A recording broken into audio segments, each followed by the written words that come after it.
When you think about what police really looked like in 1980s Britain, you probably picture friendly bobbies walking the beat, helping old ladies cross the road, and maybe chasing the occasional bank robber.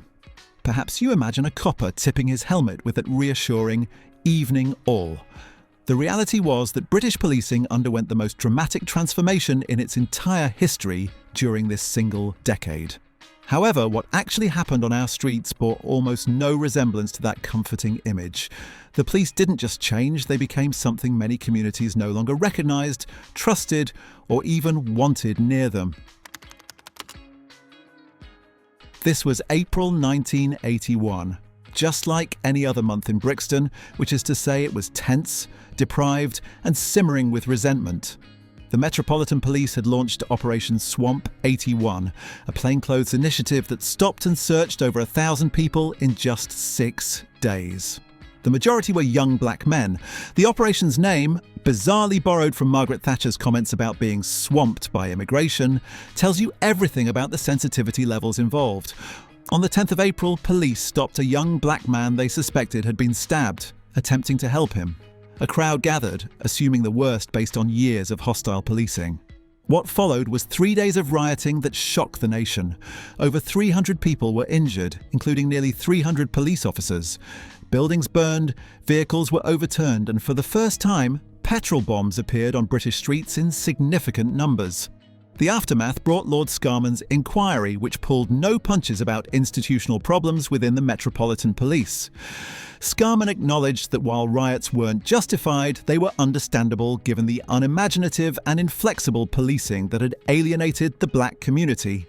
He identified institutional racism, though he stopped short of calling it systematic, and recognised that stop and search powers under the sus laws from the 1824 Vagrancy Act were being grotesquely abused.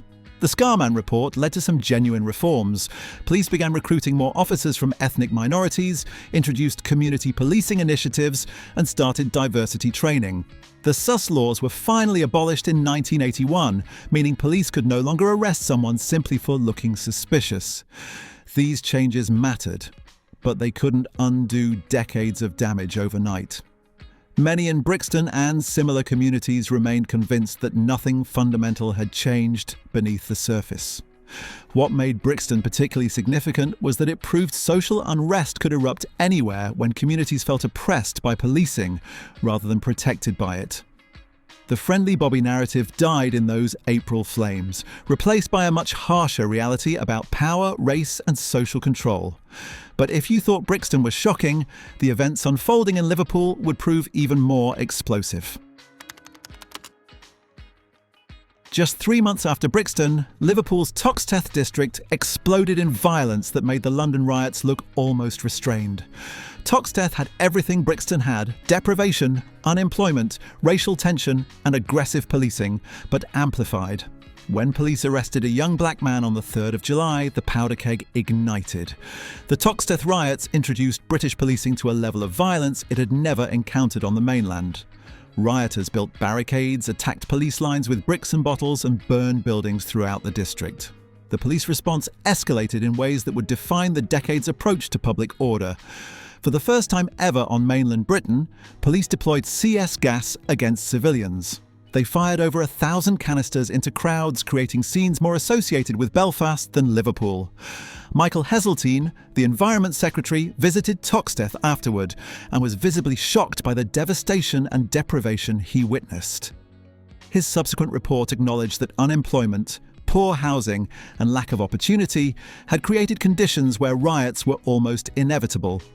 The police, meanwhile, learned that overwhelming force and chemical weapons could suppress disorder, a lesson they'd apply repeatedly throughout the decade. The use of CS gas marked a psychological turning point. British police had crossed a line, using military-grade crowd control weapons against their own citizens. This wasn't temporary measures during extraordinary circumstances, it established a new baseline for how police could respond to civil unrest. The chemical clouds drifting through Toxteth streets symbolised policing's transformation from community service to state enforcement. Toxteth also revealed uncomfortable truths about how little central government understood or cared about inner-city communities. Margaret Thatcher reportedly suggested managed decline for Liverpool, effectively writing off entire populations as beyond help. When communities feel abandoned by government and oppressed by police, the social contract breaks down completely. Toxteth demonstrated that breakdown in the most visceral way possible. However, urban riots would soon be overshadowed by an industrial conflict that would militarize British policing like never before. The miners' strike from 1984 to 1985 represented the most sustained and violent industrial dispute in British history, and it fundamentally changed what police could and would do. This wasn't traditional strike policing with officers mediating between workers and management. This was a government deploying police as a national force to break organised labour, using tactics and coordination previously reserved for wartime. Arthur Scargill led the National Union of Mine Workers into battle against pit closures, refusing to hold a national ballot that would likely have legitimised the strike. The government, having stockpiled coal and prepared extensively, was ready for confrontation. What followed was 12 months of violence, bitterness, and policing that resembled military operations. Police from across Britain were deployed to mining communities, often with their identification numbers removed, staying in temporary barracks and treating picket lines as enemy positions. The National Reporting Centre in Scotland Yard coordinated this effort, effectively creating a national police force answerable to government rather than local communities. Officers worked immense overtime, earning money that made the duty more palatable, despite its moral complications. Mining communities experienced policing as occupation. Roadblocks prevented people travelling to pickets, even if they weren't miners. Police stopped and searched vehicles without cause, turning villages into checkpoints. The concept of policing by consent, the foundation of British law enforcement since Robert Peel, shattered completely. Officers became the enemy. Representatives of a government determined to destroy communities rather than protect them. The biggest confrontation, however, was yet to come in a South Yorkshire coking plant that would become synonymous with police brutality. The Battle of Orgreave on the 18th of June 1984 became the defining image of police militarisation. Thousands of officers in riot gear, many on horseback, charged into pickets with shields and batons. The footage looks like medieval warfare, except with police lines executing coordinated baton charges against working men defending their livelihoods. Around 95 miners were arrested and charged with riot, a charge carrying life imprisonment. Every single case eventually collapsed when evidence of police fabrication emerged. The financial cost ran to hundreds of millions, but the social cost was incalculable. Families were divided, communities traumatised, and trust in policing obliterated across huge swaths of the country. When the strike ended in March 1985 with the union's defeat, police emerged having demonstrated they could function as a state enforcement tool on an industrial scale. Margaret Thatcher's enemy within rhetoric framed strikers as threats equivalent to external enemies, justifying whatever force was necessary. The miners' strike proved that police would follow government direction even when it meant abandoning their traditional role as neutral peacekeepers. For many working-class communities, the friendly bobby was dead and buried, replaced by a paramilitary force serving political masters. But whilst industrial relations dominated headlines, Parliament was quietly revolutionising police powers in ways that would prove even more lasting. The Police and Criminal Evidence Act. 1984, known as PACE, represented the most comprehensive reform of police powers in British legal history. Implemented in January 1986, it completely rewrote the rules on arrests, detention, searches, and evidence gathering. For the first time, police powers had clear statutory basis with proper safeguards and accountability measures built in. PACE emerged partly from the Scarman Report's recommendations and partly from recognition that police needed updated powers for modern crime. It abolished the sus laws that had caused so much resentment, replacing them with more clearly defined stop and search powers, requiring reasonable suspicion. Officers had to record searches and provide written explanations, creating an evidence trail that could identify discriminatory patterns. The Act established crucial rights for detained suspects. Everyone arrested had the right to free legal advice, must be informed of arrest reasons, and could have someone notified of their detention. Police stations required custody officers, independent from investigations, to ensure proper treatment. Interviews had to be recorded, ending the era where verbal admissions could be invented without verification. Maximum detention without charge became 24 hours unless extended by magistrates, and even then couldn't exceed 96 hours without charges. Pace created codes of practice governing police behaviour, giving judges power to exclude evidence obtained improperly. This mattered enormously because it gave teeth to the safeguards. If police violated Pace, prosecution cases could collapse, incentivising compliance.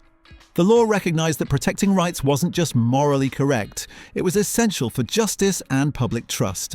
However, Pace also expanded police powers significantly.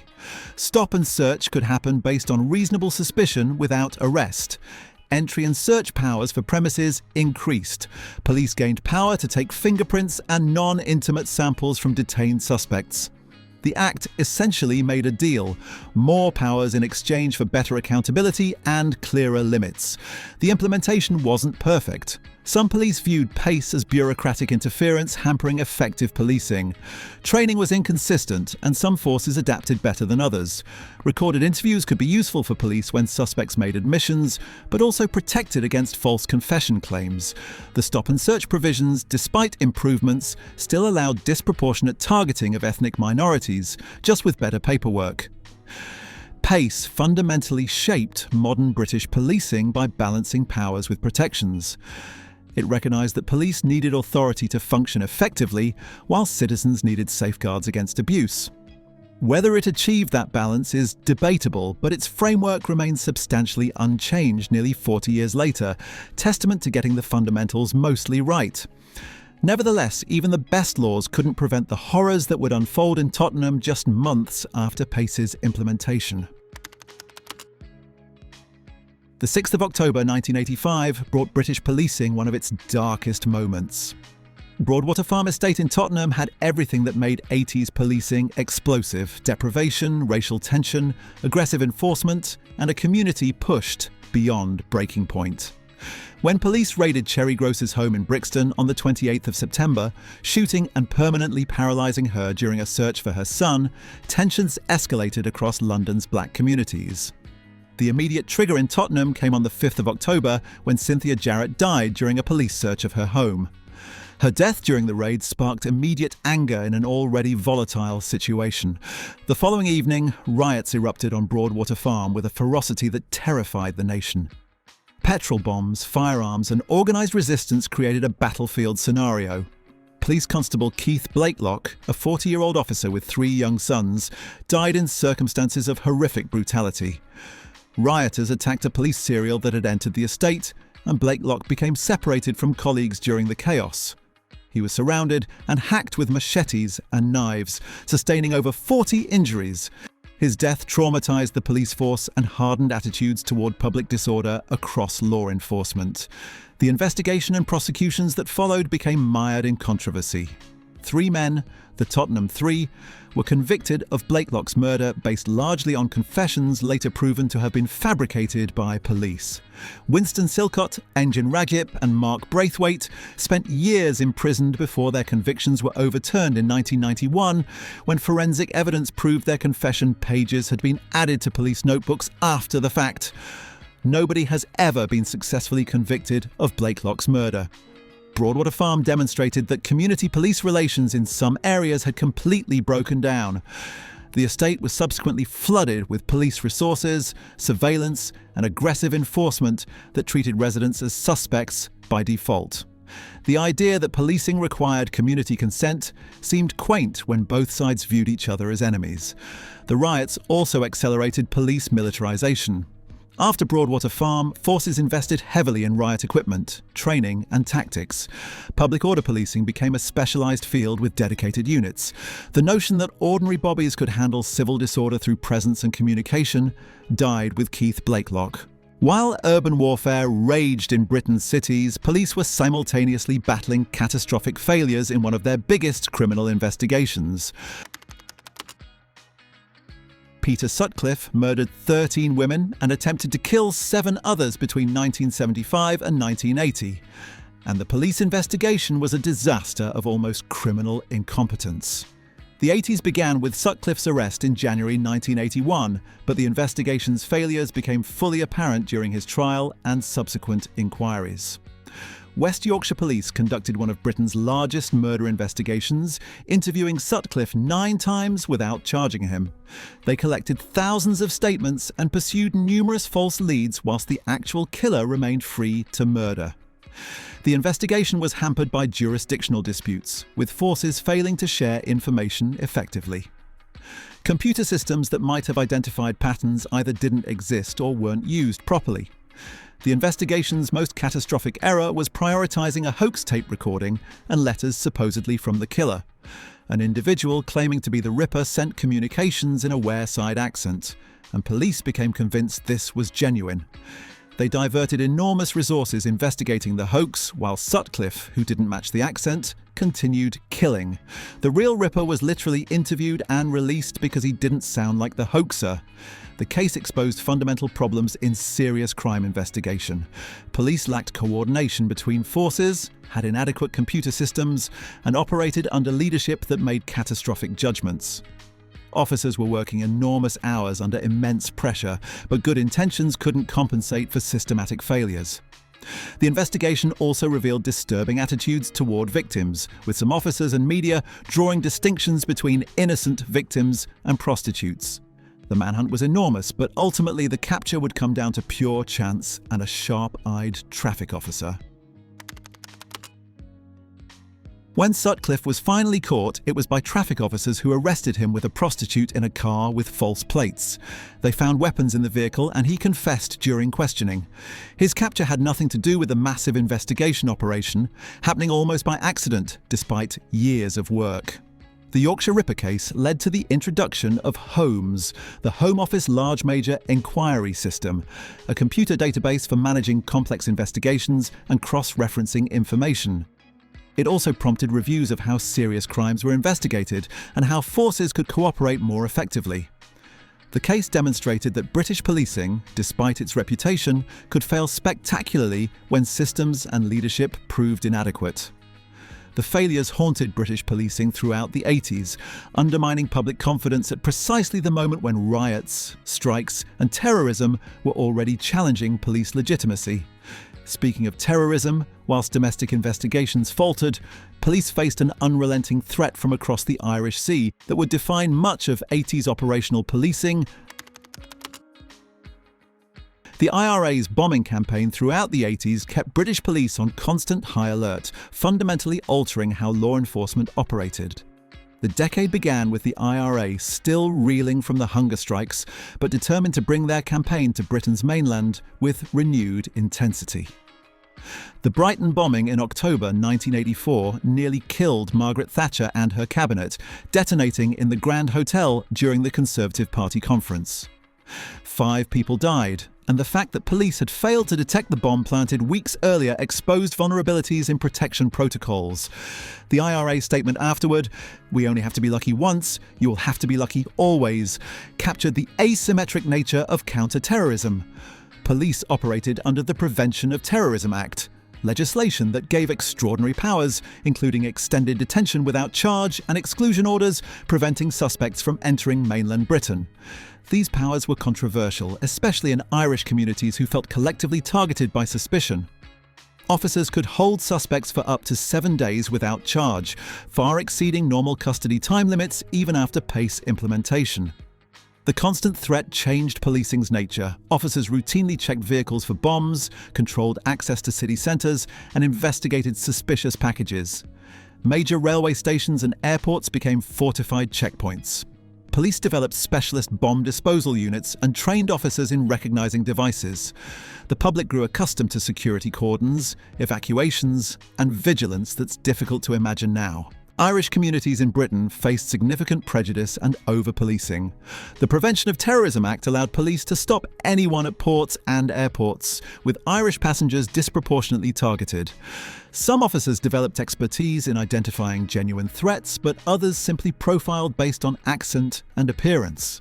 The balance between security and civil liberties tilted heavily towards security, with Irish people in Britain paying the price. However, the worst injustices would emerge when desperation for convictions led police to frame innocent people.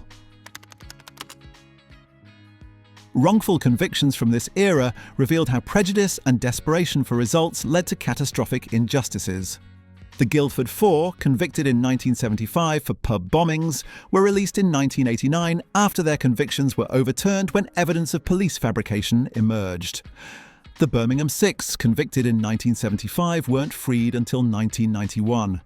These cases demonstrated that police, under pressure to solve terrorism cases, were willing to manufacture evidence against innocent people. The bombing campaign militarised aspects of British policing that remain today. Armed officers became more common, security infrastructure permanent, and surveillance normalised. The IRA threat convinced politicians and police that extraordinary powers were necessary, establishing precedents that expanded far beyond their original terrorism context. Counterterrorism policing developed as a specialisation, consuming resources and attention, whilst ordinary crime investigations sometimes struggled. The 1980s transformed British policing so completely that the friendly bobby walking the beat became a historical relic. Replaced by a militarised force equipped with riot gear, expanded powers, and willingness to serve as state enforcers against communities, workers, and populations deemed threatening. The transformation was profound, disturbing, and permanent. The bobby never came back. If you found this deep dive into 80s policing fascinating, you'll definitely want to check out my previous video about growing up in 1990s Britain. Please subscribe to the channel for more deep dives into British culture, history, and the events that shaped modern Britain.